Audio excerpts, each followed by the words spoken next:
As Rome expanded its empire across the Mediterranean, it subdued many proud and warlike peoples. The Gauls and the Germanic tribes often take center stage in tales of Roman conquest, remembered for their fierce resistance.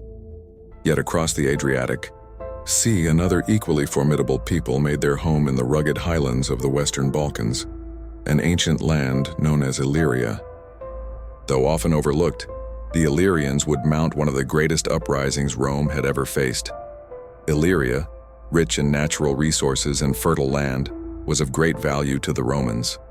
But its people, independent, mountainous, and fiercely resistant, refused to be easily tamed. When Rome sought to conscript Illyrian warriors into a distant campaign in Germania, years of resentment and exploitation erupted into a full-blown revolt. The Dalmatians, seeing their own strength in numbers, refused to be tools of the empire. Thus began the Bellum Battonianum, the Great Illyrian Revolt. The Illyrians and their homeland. By the reign of Augustus, Illyria was firmly under Roman control, yet never truly pacified. The Romans regarded it as a land of barbarians, a region whose tribes had clashed with Greeks and Macedonians for centuries. Famously, Philip II of Macedon, father of Alexander the Great, had once subdued these highland peoples. But Rome's interest in Illyria was not cultural, it was economic and strategic. Illyria offered timber from its forests, iron and precious metals from its mines, and fertile valleys hidden among forbidding peaks. To Roman administrators, the Illyrians fell broadly into two main groups: the Dalmati, who occupied the coastal and southern mountainous areas of Illyricum, and the Pannoni, who lived further inland, in what are now parts of modern-day Hungary, Bosnia, and Croatia. Other peoples, such as the Veneti, Thracians, and Moesians, also mingled with these core tribes. Rome had dealt with Illyrian unrest before, most notably during a series of Pannonian uprisings. The last of these, a poorly documented revolt between 14 and 10 BCE, had occurred during the campaigns of Drusus. But the storm brewing now would eclipse them all, the spark of rebellion. The exact causes of the revolt remain uncertain, and even contemporary Roman historians such as Velleius Paterculus and Cassius Dio provide only fragments. What is clear is that Marcus Valerius Messala Messallinus, the Roman proconsul of Illyricum, made a critical miscalculation. Believing the province secure, he departed with most of the Roman legions stationed there to join Tiberius on the Danube frontier. In his absence, he ordered the conscription of Illyrian auxiliaries, Dalmatians and Pannonians alike, to reinforce Rome's distant campaigns. The conscripts were summoned to a gathering point near the city of Sirmium, though the exact location is lost to history. There, among the assembled tribes, a charismatic war leader emerged, Bato of the Decidiates. Seizing the moment, Bato denounced Roman oppression and called for resistance, pointing to the mass of armed men as evidence that they could overthrow their foreign masters. The crowd responded with thunderous approval, and the mountains echoed, once again with the drums of war. Though Messallinus had considered the province calm, his absence allowed deep frustrations to surface. Historians suggest that Rome's increasing demands, especially the collection of grain and supplies to relieve food shortages in Italy, and new taxes to fund the Aerarium Militare, a centralized military treasury, had created unbearable strain on the Illyrians. Rome's extractive imperialism had pushed them too far. An uprising on a massive scale, Bato's rebellion, rapidly spread. He was soon joined by the powerful tribe of the Bruci, and what began as a mutiny became a war involving dozens of tribes. Roman sources claimed the rebels could muster as many as 200,000 warriors from a total population of around 800,000.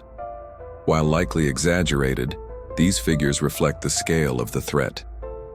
Bato split his forces and marched south, laying siege to the city of Salona. During the siege, he was wounded by a stone projectile launched from a Roman ballista, forcing the rebels to abandon their assault. Retreating from Salona, they unleashed destruction along the Adriatic coast, pressing toward Apollonia and defeating a Roman force in a costly and bitter engagement. Another rebel army crossed the Julian Alps, threatening northern Italy itself. Panic swept Rome. Emperor Augustus called for emergency measures, raising veteran forces from colonies and tapping into the wealth of the equestrian and senatorial classes. Rome strikes back. Rome's counterattack came swiftly.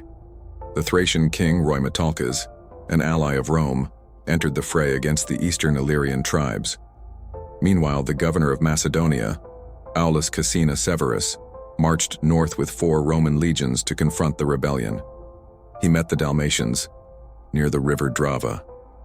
But the marshy terrain favored the defenders. On the first day of battle, Severus's legions were repelled. Only with the timely arrival of Thracian reinforcements did the Romans manage to break the rebel lines and force them deeper into the mountains. Even in victory, the cost was high. Severus's triumph was short-lived. News arrived of fresh invasions along the lower Danube. Opportunistic Dacians and Sarmatians had crossed the border, exploiting the Roman military's absence. Severus was forced to abandon his pursuit of the rebels.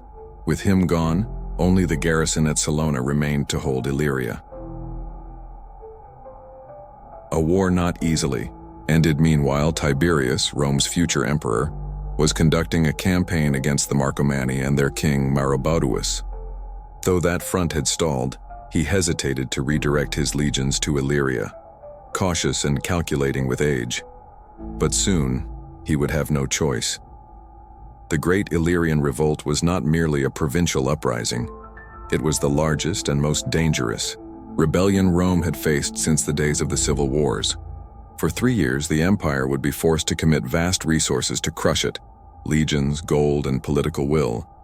And though the revolt would eventually be subdued, it left deep scars on the Roman psyche.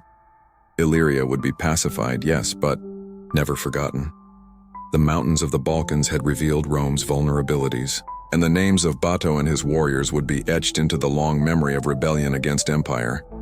However, the stalemate on the frontier gave way to a truce, as the Romans agreed to a treaty with Maroboduus that they were able to construe as a victory, awarding both Tiberius and his subordinate Saturnius with triumphal honors and a consulship. Immediately, Messallinus was dispatched with half of the 20th Legion back to Illyricum to begin the suppression of the rebellion. The Illyrians had received advance warning of his approach, and he was intercepted by a certain Bato of the Bruci, one of the larger Pannonian tribes whom Messallinus managed to defeat with an ambush. Unable to face the Romans in open battle, Bato and the Bruci retreated to modern Frusca Gora and joined with Bato of the Diacidiates in the face of Tiberius's approach. Tiberius and Messallinus chose Segestica as their base of operations, but soon found themselves surrounded and under siege by the rebels, only to be relieved by the arrival of the future historian of these events, the quaestor Velleius Paterculus himself. The Romans were able to repulse the assaulting Illyrians and lift the siege despite being outnumbered, with an army of 20,000 rebels having been routed. Despite recent successes, the approach of winter harried Roman efforts to subdue the rebellion, opening up the field to the Illyrians. Throughout the winter, they harassed Roman lines and camps, raided east as far as Macedonia, and fought RomanHistory at the far edge of Moesia and Thrace. Augustus grew concerned with the situation, having dealt with the Illyrians himself decades before, and turned to conscripting an army as a solution. With his youngest adoptee, Marcus Agrippa, having proven himself a disreputable drunkard and been disinherited, Augustus turned to his only remaining relative, Germanicus Caesar, the son of Drusus. Throughout 6 CE and into early 7 CE, a force of multiple cohortes voluntariorum were drafted from citizens, freedmen, and even manumitted slaves to form an additional army to face the Illyrians. The young Germanicus happily seized the opportunity and marched into Illyricum to alleviate Tiberius. Roman counteroffensive begins. The year 7 CE opened in tumult. While Tiberius had amassed an enormous army, allegedly over 145,000 men including Roman allies and Drusus's volunteers, the Illyrian Shad dug in and used their in-depth knowledge of the terrain to keep the Romans on the back foot. The return of Severus with the assistance of the governor Silvanus and the Thracians of RomanHistory seemed poised to tip the scale in the Romans' favor, but they found themselves surrounded in the mountains due to confusion among the upper-level officers and the failure of their scouting missions. Filius Paterculus describes their encirclement and the complete routing of Rheumatalca's Thracian cavalry, as well as all of their auxilia units, only for the centurions and the rank-and-file legionnaires to pull through and bring an unexpected victory. Severus continued his advance up the Bosut River, where he made camp in the Volcaean marshes near modern Vinkovci, only to discover he had been lured into a trap. The Illyrians repulsed the Roman pickets outside the camp and laid siege to his forces, but were unable to break through and were gradually repulsed by the entrenched legionnaires. Learning from their mistakes, Severus and the Romans changed tactics. They broke apart their large army into its smaller contingent cohorts and centuries, spreading out across the region as they advanced, and making it impossible for them to be completely surrounded. While Severus slowly advanced from the east, Tiberius and Messalinus finally made headway out of Segestica, pushing the insurgents to the confluence of the Drava and Sava rivers in the region of the Papuk Hills before making camp at modern Obresia.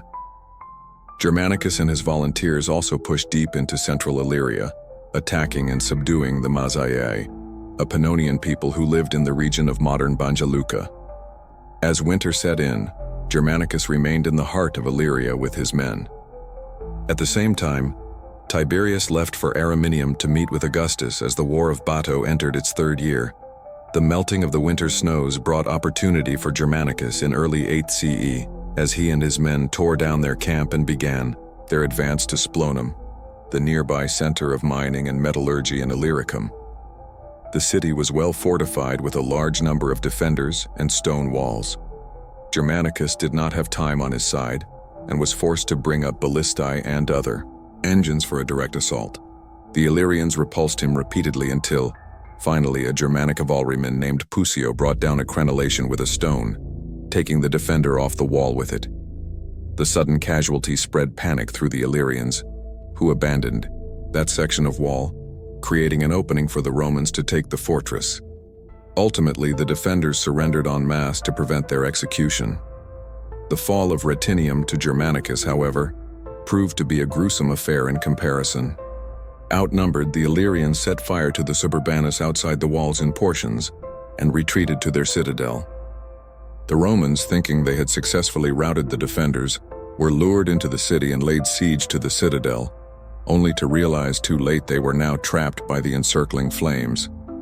Unable to escape the enemy's missiles, these men were slaughtered or burned to death as night approached, shortly before the Illyrians themselves were forced to retreat into subterranean rooms to escape the ensuing firestorm. As day approached, Germanicus and his remaining men tromped over the charred remains of the city, capturing the remaining Illyrians and ending the siege. By 8 CE, both sides were suffering from restlessness, with the Roman army bordering on mutiny and low morale in the face of a stalemate. Needing a change both in strategy and in morale, Tiberius resorted to reorganizing his forces into 3 columns headed by different commanders, one under Silvanus, one to Marcus Lepidus, and the final one under his own with Germanicus's volunteers, in tow. Now commanding multiple legions and auxiliary units, Germanicus had siege of Andetrium and Illyrian collapse, taken a major step up the cursus honorum. The Illyrians, on the other hand, fared the opposite. Political infighting broke into open conflict between the Dalmatians and Pannonians as Batuf the Bruci first killed his co-ruler Pines, and then was betrayed by his own people and handed over to Bato of the Desiderates, where he was executed. Disunited and even in open war with each other, the Illyrians collapsed in the face of Tiberius's 3-pronged assault.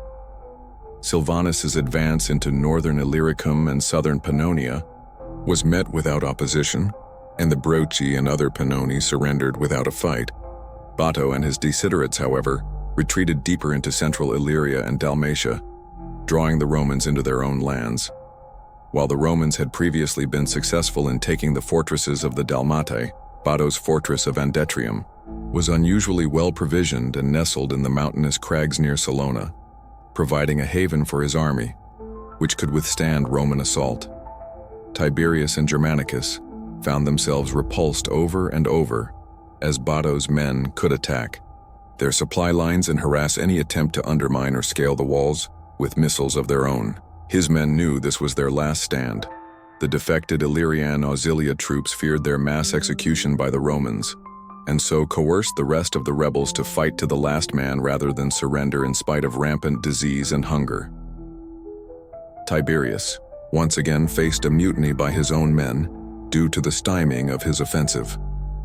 Cassius Dio reports that being a disciplinarian, Tiberius carefully decided to draw his whole army up before him to be addressed, where he carefully rebuked accusations and addressed other concerns, but also prepared to lead his men into a renewed assault.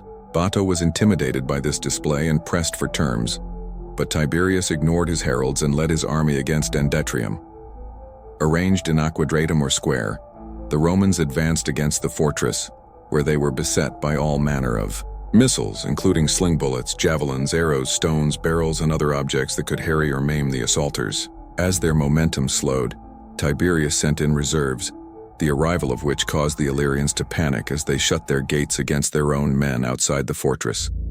Now trapped between the Romans and their walls, the Illyrians faced slaughter and routed, fleeing either into the forest or falling to the Romans.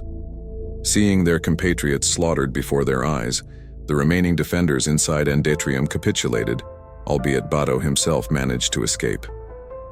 As winter passed into 9 CE, the end of the Bellum Batonianum was finally in sight. Germanicus had stayed in Illyria once again over the winter and opened the campaigning season with a siege against one of the remaining strongholds of Arduba.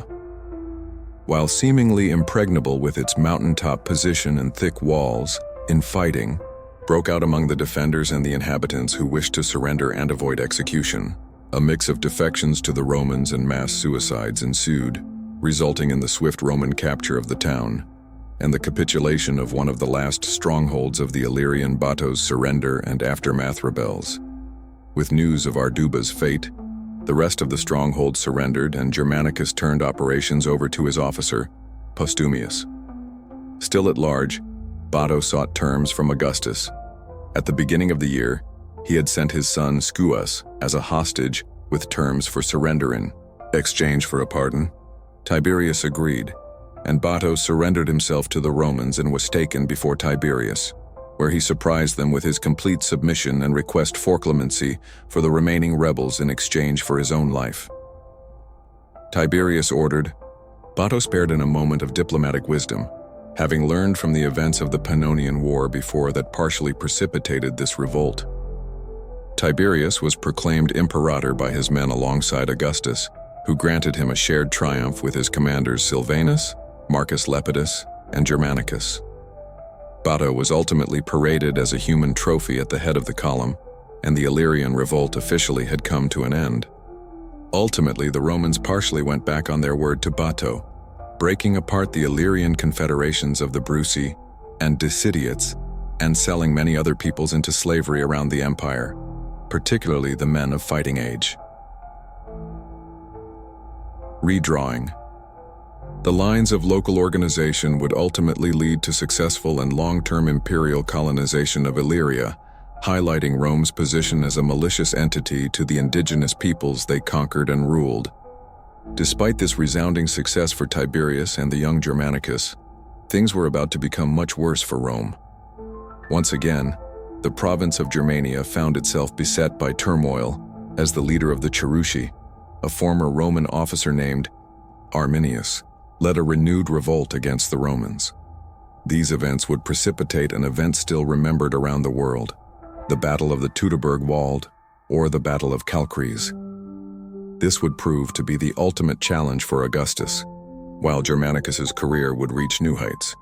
But first we must explore the career and failure of Rome's capable governor of Germania, Publius Quinctilius Varus. If you don't want to miss that and many other historical videos, make sure you are subscribed and have pressed the bell button to see them. Please consider liking, subscribing, commenting, and sharing.